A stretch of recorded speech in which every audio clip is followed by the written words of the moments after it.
एक पावन धाम जो तंत्र मंत्र की साधना के लिए जाना जाता है। कहते हैं कि इस सिद्ध पीठ पर हर किसी की कामना पूरी होती है।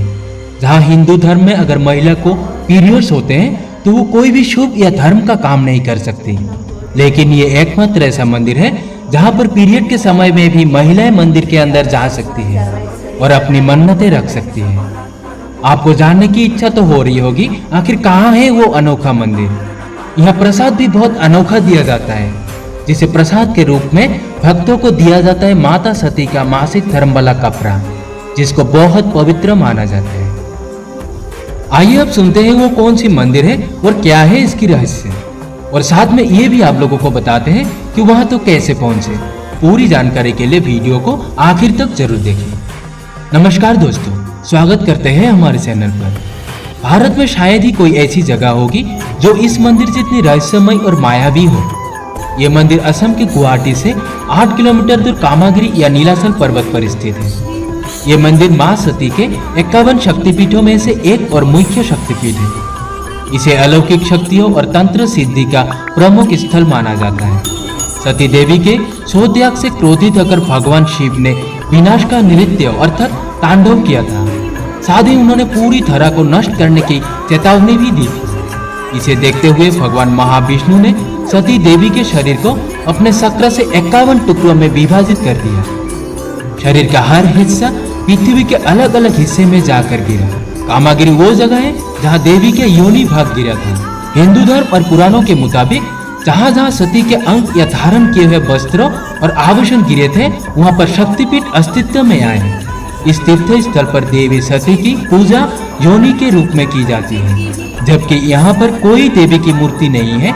यहाँ पर सिर्फ एक योनि का आकार का शिलाखंड है, जिस पर लाल रंग का गेरू की धारा गिराई जाती है। ये भी कहा जाता है कि यहाँ सती देवी भगवान शिव के साथ आया करती थी। मंदिर के गर्भगृह में कोई प्रतिमा स्थापित नहीं की गई है। इसकी जगह एक समतल चट्टान के बीच बना विभाजन देवी की योनि को दर्शाता है। एक प्राकृतिक झरने के कारण यह जगह हमेशा गीला रहता है। इस झरने के जल को काफी प्रभावकारी और शक्तिशाली माना जाता है। ऐसी मान्यता है कि इस जल के नियमित सेवन से बीमारियां भी दूर होती हैं। समस्त रचना की उत्पत्ति महिला योनि को जीवन का प्रवेश द्वार माना जाता है। यही कारण है कि कामाख्या को समस्त निर्माण का केंद्र माना गया है।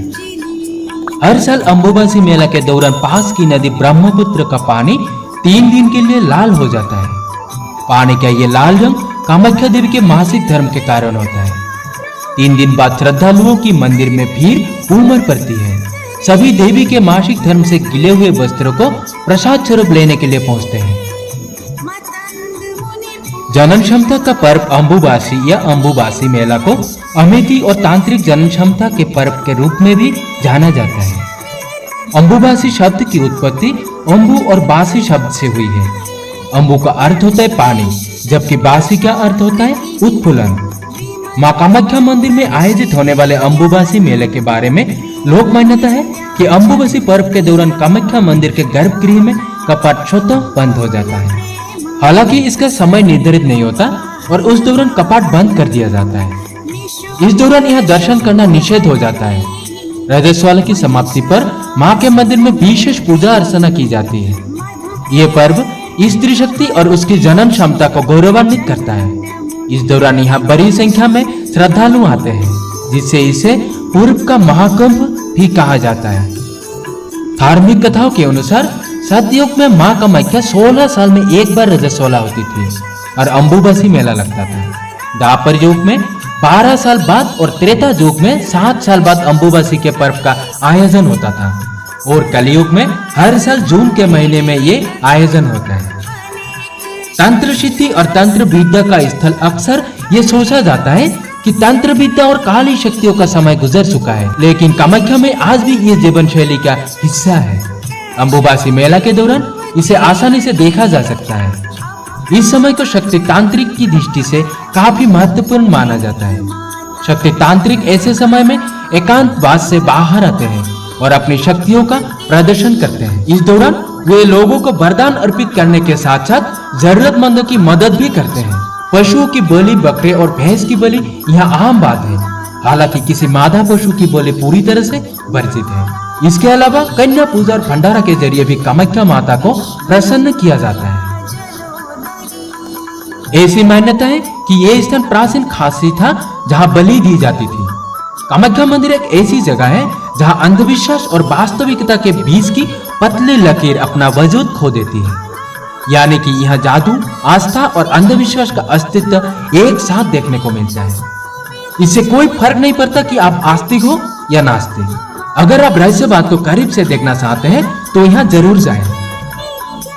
चमत्कारों और रहस्यक तथ्यों से भरी इस शक्तिपीठ में विजय की कामना के लिए क्या संतरी और क्या मंत्री सभी यहाँ पर माथा टेकने पहुंचते हैं। कामाख्या मंदिर से कुछ दूरी पर स्थान है पुट्टासुकी। ये वही स्थान है जहां पर नरकासुर ने देवी की माया से प्रकट हुए एक मायावी मुर्गे का वध ब्रह्मपुत्र नदी के पार जाकर किया था। कथानुसार नरकासुर देवी मां को अपनी पत्नी के रूप में प्राप्त करने का आग्रह उनसे कर बैठा।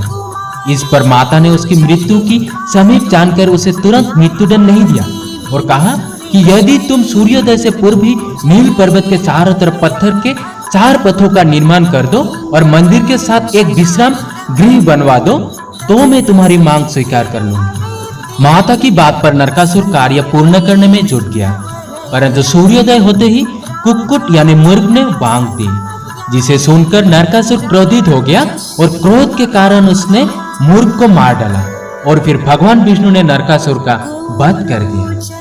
माता के दर्शन के लिए आने वाले श्रद्धालु यहाँ भी दर्शन के लिए जाते हैं। कामाख्या मंदिर से कुछ दूरी पर उमानंद भैरव का मंदिर है। उमानंद भैरव ही इस शक्तिपीठ के भैरव है। यह मंदिर ब्रह्मपुत्र नदी के बीच में टापू पर स्थित है। ऐसी मान्यता है कि इनके दर्शन के बिना कामाख्या देवी की यात्रा अधूरी मानी जाती है। इस टापू को मध्यांचल पर्वत के नाम से भी जाना जाता है क्योंकि यहाँ पर समाधिस्थ सदाशिव को कामदेव ने काम बाण मारकर आहत किया था और समाधि जागृत होने पर शिव ने अपने तीसरे नेत्र से उन्हें भस्म किया था। भगवती के महातीर्थ नीलांचल पर्वत पर ही कामदेव को पुनः जीवनदान मिला था, इसलिए ये इलाका कामरूप के नाम से भी जाना जाता है। आइए अब आप लोगों को बताते हैं कि वहां तक कैसे पहुंचे। कामाख्या मंदिर पहुंचने के लिए सड़क, वायु और रेलवे के कोई रास्ते हैं। यहाँ हम आपको हर रास्ते के बारे में बता रहे हैं। वायु परिवहन कामाख्या मंदिर के सबसे नजदीक लोकप्रिय गोपीनाथ बरदले एयरपोर्ट यानी गुवाहाटी अंतर्राष्ट्रीय हवाई अड्डा है। एयरपोर्ट से मंदिर की दूरी महज 20 किलोमीटर है। इस एयरपोर्ट के लिए नई दिल्ली, मुंबई और चेन्नई से नियमित फ्लाइट मिल जाती है। आप यहाँ आकर टैक्सी, ऑटो या फिर बस के जरिए मंदिर तक जा सकते हैं। रेल परिवहन कामाख्या शहर के लिए अपना एक जंक्शन है। इसका नाम कामाख्या जंक्शन रेलवे स्टेशन है। हालांकि देश के सभी कोनों से कनेक्टिविटी के लिए गुवाहाटी रेलवे स्टेशन ही बेस्ट है। गुवाहाटी रेलवे स्टेशन पहुंचने के बाद किसी ऑटो, बस के सहारे मंदिर या अपनी तय होटल का सफर किया जा सकता है। सड़क परिवहन गुवाहाटी रेलवे स्टेशन और कामाख्या मंदिर के बीच 7 किलोमीटर की दूरी है। रेलवे स्टेशन से बाहर निकलकर फुट ओवर ब्रिज को पार कर लें। अब यहाँ से ऑटो रिक्शा, बस या टैक्सी आराम से मिल जाएंगे। आमतौर पर ऑटो रिक्शा 100 रुपए लेता है। आप चाहें तो असम ट्रांसपोर्ट कॉर्पोरेशन की बसों से भी यात्रा कर सकते हैं। सलाह ये है कि पहले आप होटल में जाएं ताकि वहाँ थोड़ी देर रेस्ट करके आराम से तरोताजा दिमाग के साथ मंदिर की ओर प्रस्थान कर सकें। बाकी देवी मंदिरों की तरह ही कामाख्या देवी का मंदिर भी एक पहाड़ी पर स्थित है। इस पहाड़ी का नाम नीलाचल पर्वत है। इस पहाड़ी के नीचे से सीढ़ियां शुरू होती है जहां से आप मंदिर के लिए यात्रा शुरू कर सकते हैं। वृद्ध लोगों के लिए यहाँ कुलियों की भी व्यवस्था है। आखिर तक वीडियो को देखने के लिए बहुत बहुत धन्यवाद और जाते जाते चैनल को सब्सक्राइब जरूर करें और हमें दीजिए इजाजत। धन्यवाद।